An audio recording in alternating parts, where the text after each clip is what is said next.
Pope Francis is on the ground in Iraq tonight, the first pontiff ever to visit that war-ravaged country. The Pope calling himself a pilgrim of peace for all the children of Abraham.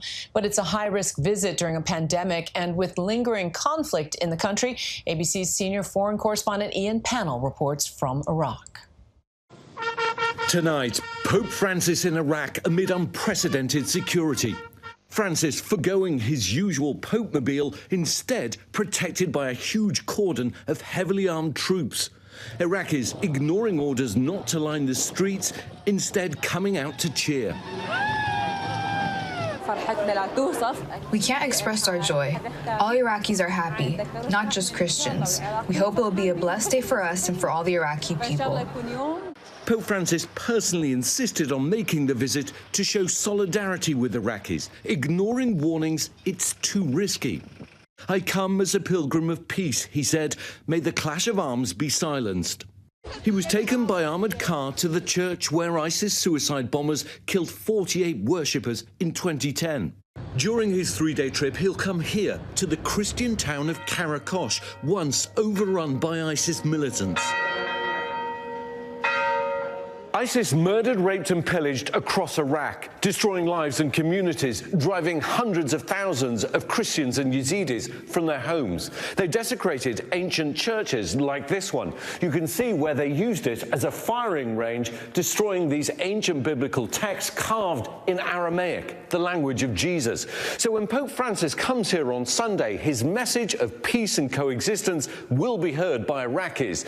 But don't underestimate, the challenge is going to be immense. The Pope's trip is a glimmer of hope for a beleaguered community. After years of violence, war and persecution, volunteers came back to the shell-shocked cities of Mosul and Karakosh, diligently prepping for the Pope's arrival. But everywhere, there are physical scars to remind the people here of the years of war and suffering they've endured. We watched a boy and his father setting up gold stanchions for the Pope's visit. This is what remains of the Al-Tahira Church in Mosul, Iraq's second largest city. Father Emmanuel Adel is the sole priest left in Mosul. His entire congregation were forced to flee for their lives when ISIS took over. Many have yet to return, yet still he has hope and faith for the future.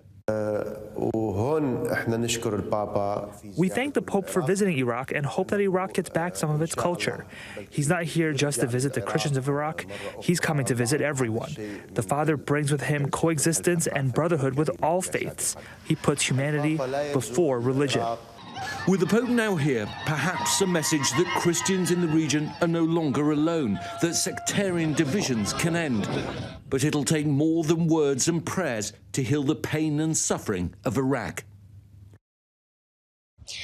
And Ian Pannell joins me now. Ian, this is no doubt an historic visit. What else can we expect to see from the Pope's agenda this weekend?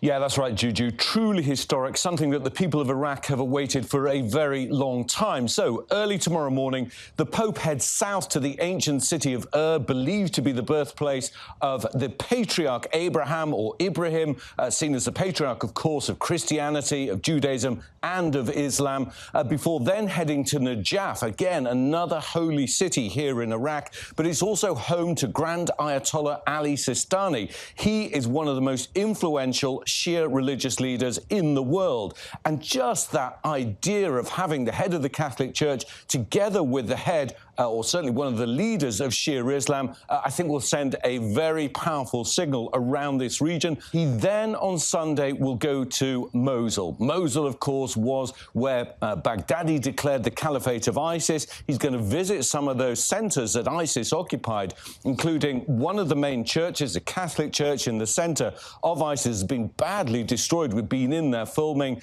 This ancient church is a shadow of its former self. It's where the ISIS religious police were based. It's also where ISIS declared that they were going to go to Rome. They were going to occupy Rome. Well, instead, it's the Pope, it's Rome that's coming on a pilgrimage to Mosul. He'll then end up here in Erbil for a huge outdoor mass later on Sunday evening, heading home to Italy on Monday. That's a lot of ground to cover in a region that you know and have reported on so well. And we also know the Pope is getting a little flack today for not wearing a mask regularly. Yes, I mean, this had been a big issue before the Pope had even departed because, of course, the pandemic is global and it is here in Iraq and the numbers of infections are going upwards again. So there are lots of questions. Should the Pope go together, come to Iraq in the middle of that? Isn't there a risk that when he has this outdoor mass, when he meets in churches with people, when crowds gather, that they're potentially super spreader events? The Vatican said it had taken all necessary safety precautions. People would be socially distancing. People would be wearing masks. And then there's suddenly the side of the Pope not wearing masks. Now, we do know that the Pope was vaccinated. He's received both vaccines, both doses of the vaccine before this trip, as has everyone else on his plane. The Vatican, for its part, feels that it's acting safely in accordance with guidelines. But let's see how the next few days go on, especially here in Erbil, when you've got thousands and thousands of people gathered outdoors. I can tell you, outdoors here, we saw today in the Friday market, thousands of people gathered, cheek by cheek, no social distancing, and not a mask in sight. Juju? And also, there are recommendations that even once you get vaccinated, you should remain masked. Thank you so much, Ian, for your reporting from Iraq. Hi, everyone. George Stephanopoulos here. Thanks for checking out the ABC News YouTube channel. If you'd like to get more videos, show highlights, and watch live event coverage, click on the right over here to subscribe to our channel. And don't forget to download the ABC News app for breaking news alerts. Thanks for watching.